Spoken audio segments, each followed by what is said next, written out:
The House of Representatives Committee on National Intelligence is not happy that the service chiefs ignored its invitation to speak on the state of insecurity and the recent jailbreak in Kuje. Chairman of the committee, Sha'aban Sheridan, frowned at the absence of all the service chiefs who have been invited to 3 different occasions but failed to show up. The committee is equally unhappy that the Kuje attack, where a total of 888 inmates escaped when it happened for several hours without any strong resistance from the security personnel deployed to the facility, and neither was there adequate response from the security agencies in the Federal Capital Territory. A number of highly officers were invited to appear before this committee. And we expect that Mr. Chairman should read those of them that failed to appear before this committee for the 3rd time. The rules are very clear. The Constitution is very clear. When Parliament invites and reminds and invite again, then when an officer refuses to come, it shows that it's an obstruction. At the Penal Code, Section 61 of the Constitution relates to such, talks about prejudice in terms of obstruction of parliamentary functions. A total of about 888 inmates, including about 64 terror suspects, escaped. Of grave concern is that the attack, which lasted for several hours, did not record any formidable resistance from security personnel deployed to the facility. Neither was there adequate response from the security agencies in the Federal Capital Territory, despite the proximity of the Nigerian Air Force Station. Partially all the security challenges we have are inherited. None was spawned, that is, none was caused or created by this administration. It should be recalled that the country has suffered serious internal security challenges as a result of farmers-herders conflicts, especially in the north-central geopolitical zones and in the north-western geopolitical zone. Minister of Interior Rauf Aregbesola there. The Nigeria Security and Civil Defense Corps has dissolved the Anti-Vandals unit of the Corps across the country. Now, the dissolution was due to the uninspiring performance of the unit in the past few months and the need to sanitize and bring fresh ideas and perspectives to the operations of the unit. The Commandant General of the NSCDC, Ahmed Audi, announced the dissolution shortly before a meeting with state commandants and top management of the Corps at its headquarters right here in Abuja. The minister has approved the reorganization of a department in the Corps known as Anti-Vandalization.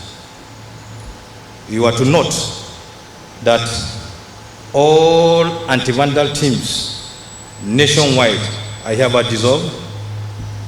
I repeat, all anti-vandal teams nationwide are hereby dissolved, and all roadblocks mounted by such individuals should immediately be dismantled. And the minister has also approved the reorganization of the members of the anti-vandal team, and he directed further that the anti-vandal team will be reconstituted in due course. Right. Security expert and CEO of security firm Beacon Consulting, Dr. Kabiru Adamu, joins us now to have a conversation really about security in the nation. Kabiru, thank you so much for being here tonight. And of course, let's look at the fact that the Minister of Information and Culture, Lai Mohammed, says Nigerians, despite all that were faced today, the worst is over. And now, Minister of Interior, Rauf Aregbesola, says, due to workable strategies that we've come up with, by December, we are optimistic that we'll flush out all the terrorists away from Nigeria. Do you share in their sentiments and the fact that the worst really as it concerns insecurity in Nigeria is over?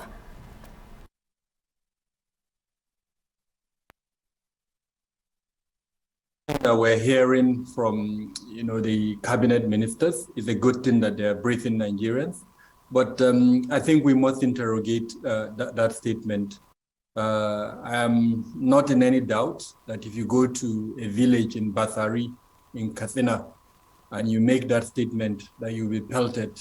I'm also not in doubt that if you go to Birningwari in Kaduna and you make that statement, you'll be pelted. However, I'm also aware that there are certain parts of Borno State where if you make that statement, you are likely to be held.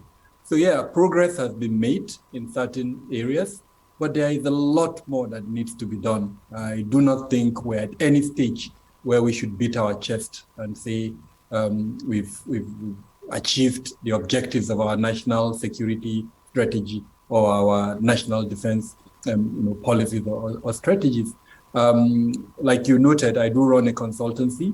We keep data of fatalities and other security developments, and the figures don't show that we've made that kind of progress. Unfortunately, in July, what the figures showed is that about 570 persons died at the end of the month of July. And at the end of August, what we saw is an increase of about 800 thereabout. We're still validating that data, but currently it stands at about 820 or thereabout. Now, if you do a month-to-month comparison, what it tells you is that about 30% more deaths have been recorded in the month of August compared to the month of July. But if you now do a comparison between August and let's say March of this year, when we recorded about 1,400 deaths, if we are recording 800 in August, then yes, that is progress. But like I said earlier on, it is not enough progress to beat our chest and say we've arrived. Now, the second component of your question, where the Honorable Minister of Interior mentioned that December would be an end goal for us to eradicate some of the terrorism challenges. We need to see more. As someone who practices security, understands security, there are gaps that exist within our national security structure and arrangement that are the drivers of insecurity. And as long as we don't block those gaps, then this kinetic effort that we're doing would only tame the monster like it has tamed the monster, at the moment. So as an example, the small arms and light weapons that have proliferated our communities, we must mop them up. Poverty and unemployment, we must address that. Climate change issues must be addressed. So all of those are drivers. I can mention so many of them that are yet to be addressed. And it's only when we do that that I can now confidently say that by December. The third point, which is very important, is that we're about to have an elections. Now already, and I'm not in doubt, and I say this with all sense of responsibility, we have weaponized insecurity to achieve political objectives. And once the campaign starts, that weaponization is going to become even more apparent.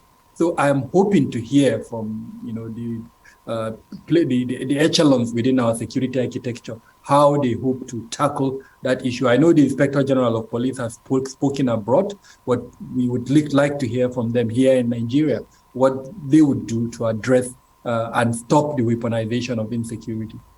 Right. It would be nice to actually hear from you, expatiate exactly what you mean about, with the weaponization of insecurity. And where are the gaps that you talk about? You referred to the gaps in Nigeria's security situation. And I wonder what you have to say about the federal government's dissolution of the Anti-Vandals unit of the NSCDC. Is this going to help improve efficiency within the NSCDC and other security agencies? So, thanks, Ngozi. Let me start with the gaps that I spoke about. Currently, because like I said, we do maintain a database of security incidents, and we analyze that database. We understand that the majority of the security challenges are occurring in the rural areas. And the simple reason why they are occurring in the rural areas is because there is a deficit of security presence in those rural areas. So that is a structural gap that no amount of words, no amount of political statement will block that. We need to address that gap, and the best way to address that gap is to start, a credible effort of the decentralization of security. It may mean, as an example, the introduction of state police, if that's the way to go. It also means incorporating the existing state-level security arrangements that we already have into the national security architecture, perhaps under the police or under any of the other agencies, so that they are contributing in a functional manner as part of our security priority. Now, with the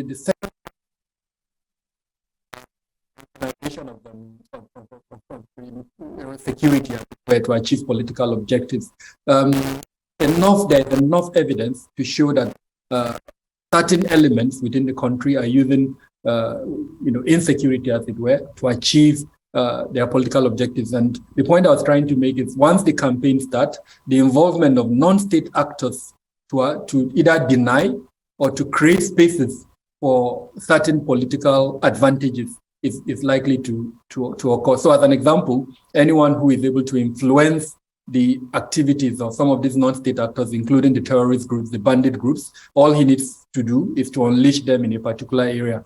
By doing that, he or she is effectively denying the other party, it could be an opponent, or where a particular party believes one other party has an advantage in a location, that could also occur. So we need to hear from those who are managing our security architecture, what they are likely to do to prevent that from happening.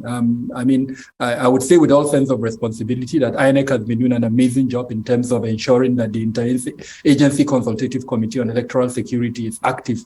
But these are the type of things that I'm hoping in doing their assessment, they will identify, and they would also put forward measures to prevent. They are credible issues. They are things that are likely to happen. If we allow them, then they would affect the integrity of our elections. Kabiru Adamu, security consultant there. Thank you very much for joining us, and of course your insights tonight on Newsnight.